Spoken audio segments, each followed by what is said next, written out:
जय गुरु जी, शुक्राना गुरु जी, अनंतम अनंतम शुक्राना गुरु जी। गुरु जी की चरणों में कोटि कोटि प्रणाम। गुरु जी की प्यारी प्यारी संगत को जय गुरु जी। संगत जी, गुरु जी के साथ कनेक्शन कैसे बनाएं?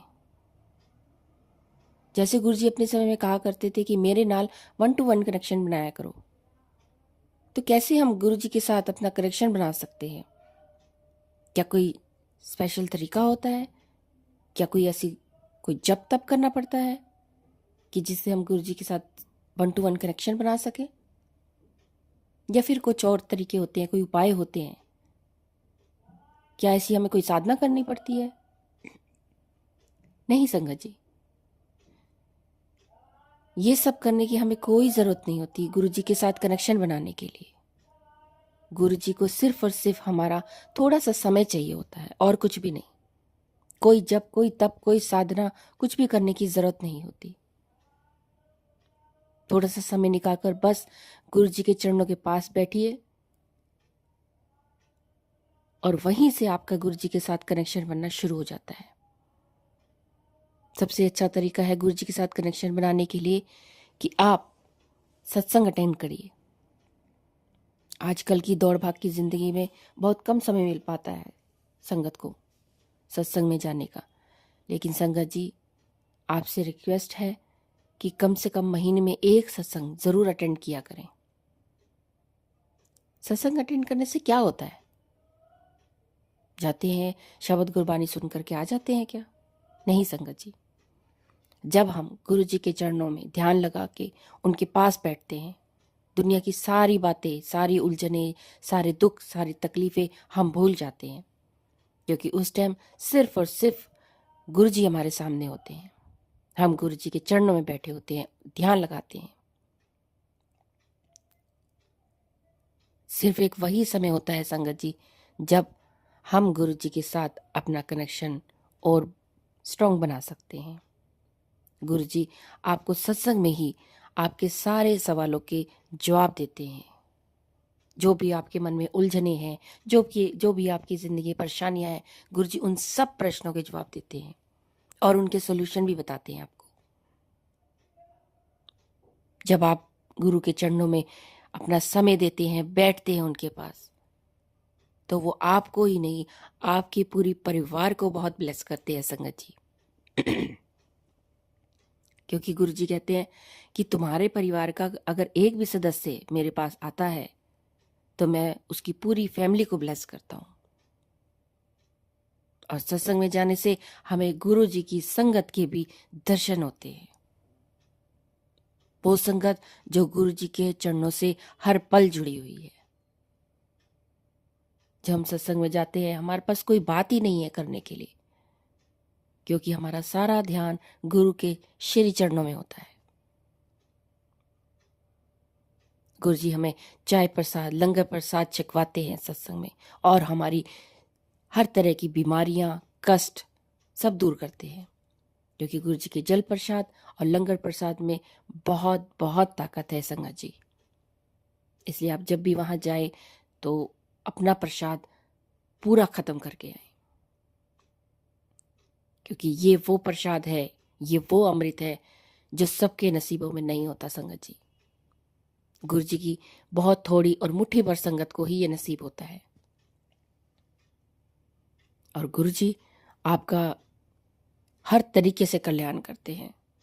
आपके पैसों की तंगी हो, आपको कारोबार में परेशानी आ रही हो, आपके रिश्तों में परेशानी आ रही हो, बच्चों की पढ़ाई में, उनकी जॉब में, हर फील्ड में गुरु जी आपकी सहायता करते हैं, आपको आगे बढ़ाते हैं, आपको सही राह दिखाते हैं।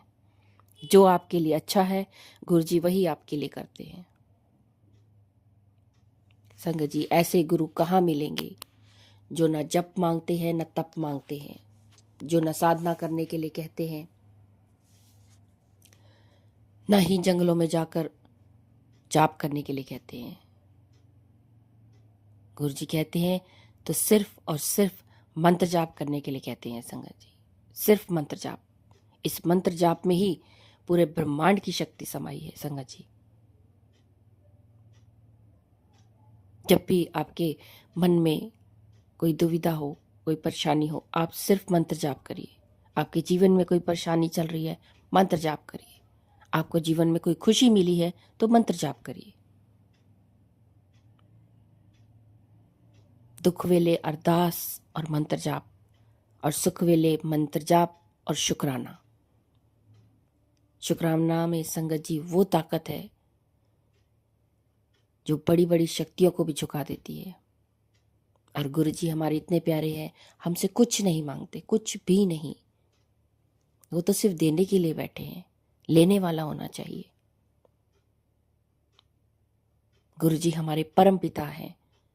वो अपने बच्चों का, अपनी संगत का बहुत ख्याल रखते हैं, हर तरीके से, हर परेशानी से उनको बचाते हैं, हर आने वाले संकट से उनको बचाते हैं। हमारे जीवन में कोई भी कष्ट, परेशानी या दुख आने वाला होता है तो 90% गुरु जी अपने ऊपर वो कष्ट ले लेते हैं। हमें तो सिर्फ 10% ही झेलना होता है, और उसी में हम घबरा जाते हैं, सोचते हैं ये कैसे हो गया। हम तो गुरु जी को बहुत मानते हैं, हमारा विश्वास डगमगा जाता है संगत जी, जो नहीं होना चाहिए। हमें पूरा 100% गुरु जी पर विश्वास करके चलना चाहिए संगत जी, क्योंकि एक पिता अपने बच्चों को बहुत बहुत प्यार देते हैं और उनका बहुत ख्याल रखते हैं, उनको हर तरीके से ब्लेस करते हैं गुरु जी।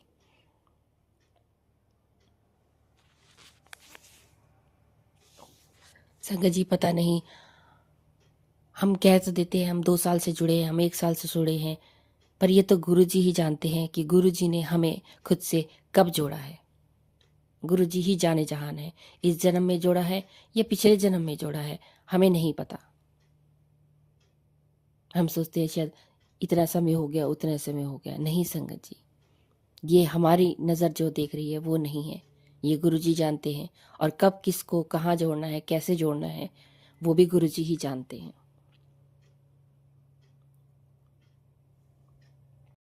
इसलिए संगत जी सत्संग ज़रूर अटेंड किया करें।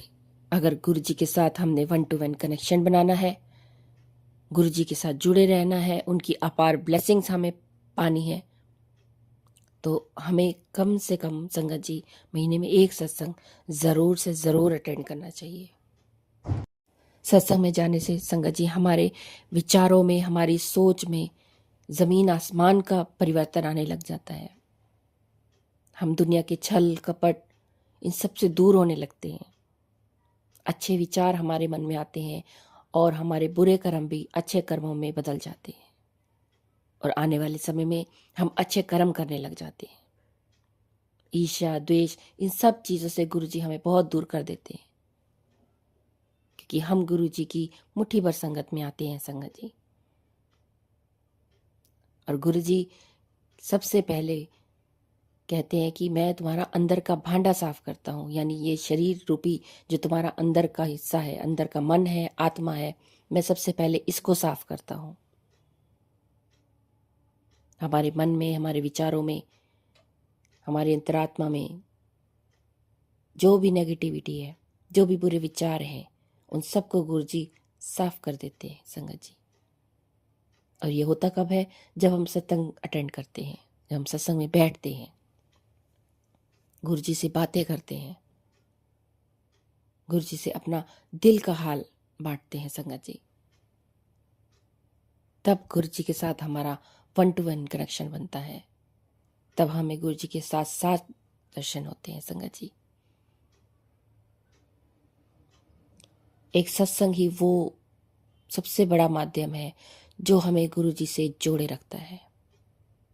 बस हमें सिर्फ और सिर्फ अपना विश्वास पक्का रखना है संगत जी, चाहे कुछ भी हो जाए जिंदगी में, विश्वास नहीं छोड़ना है, क्योंकि जहाँ विश्वास डगमगाया वहाँ हम गुरु जी से दूर हो जाते हैं। विश्वास पक्का करना बहुत ज़रूरी है। जो भी उतार चढ़ाव हमारी ज़िंदगी में आते हैं संगत जी, ये विचार करिए कि ये जो हो रहा है गुरु जी की मर्जी से हो रहा है, गुरु जी की आज्ञा से हो रहा है, क्योंकि गुरु जी की आज्ञा के बिना कुछ भी नहीं होता। अच्छा हो रहा है तो भी गुरु जी की आज्ञा से हो रहा है, बुरा हो रहा है तो भी गुरु जी की आज्ञा से हो रहा है। आपने सिर्फ और सिर्फ शुक्राना करते चलना है। शुक्राना करते चलिए और गुरु जी की अपार ब्लेसिंग्स पाते रहिए संगत जी। मंत्र जाप करते रहिए और ऐश करते रहिए। तो चलिए संगत जी, आज के अध्याय की ओर आगे चलेंगे गुरु जी के मंत्र जाप से। ओम नमः शिवाय, शिव जी सदा सहाय। ओम नमः शिवाय, गुरु जी सदा सहाय। जय गुरु जी, शुक्राना गुरु जी। कल हमने चौथा और पांचवा अध्याय का श्रवण किया था। आज हम छठा और सातवां अध्याय का अध्ययन करेंगे। गुरु जी के मंत्र जाप से शुरू करते हैं। ओम नमः शिवाय, शिव जी सदा सहाय। ओम नमः शिवाय, गुरु जी सदा सहाय। जय गुरु जी, शुक्राना गुरु जी। छठा अध्याय, यज्ञदत्त व उसके पुत्र का वर्णन। यज्ञदत्त जब कभी भी घर आकर अपनी पत्नी से गुणनिधि के संबंध में पूछता कि इस समय गुणनिधि कहाँ है, तो वह सदा झूठ बोल देती और कह देती कि घर से बाहर गया हुआ है, या तो वह कहीं स्नान आदि कर रहा होगा या देव मंदिर में बैठकर भगवान का पूजन कर रहा होगा। यज्ञदत्त अपने पुत्र के संबंध में इस प्रकार हमेशा अंधेरे में ही रहा। असली भेद न जानते हुए उसने ग्रह सूत्र के अनुसार गुणनिधि का विवाह भी कर दिया। विवाह हो जाने के पश्चात यज्ञदत्त की पत्नी सदा पुत्र को समझाती कि तुम्हारे पिता बड़े महात्मा हैं, अतएव उसके साथ ही बड़े बड़े भारी क्रोधी भी हैं।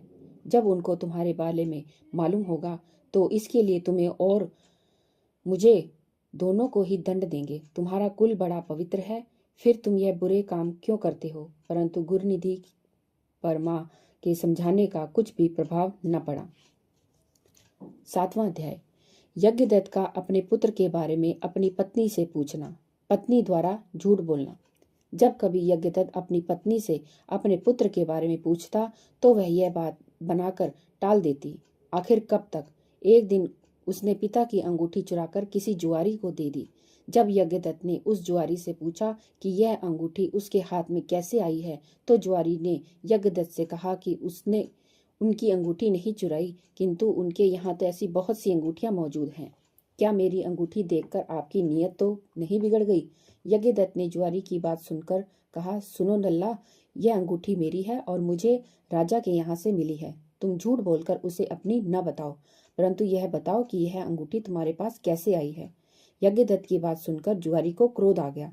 उसने गरज कर कहा, जो सच सुनना चाहते हो तो ध्यान पूर्वक सुनो। यह अंगूठी तुम्हारे पुत्र गुणनिधि ने मेरे पास जुए में हारी है। उसने यही अंगूठी ही जुए में नहीं हारी, किंतु आज तक जुए में से बहुत सा धन भी घर से चुराकर हारा है। आप जितने ही सज्जन, साधु तथा धर्मात्मा है, आपका पुत्र उतना ही बड़ा बदमाश है।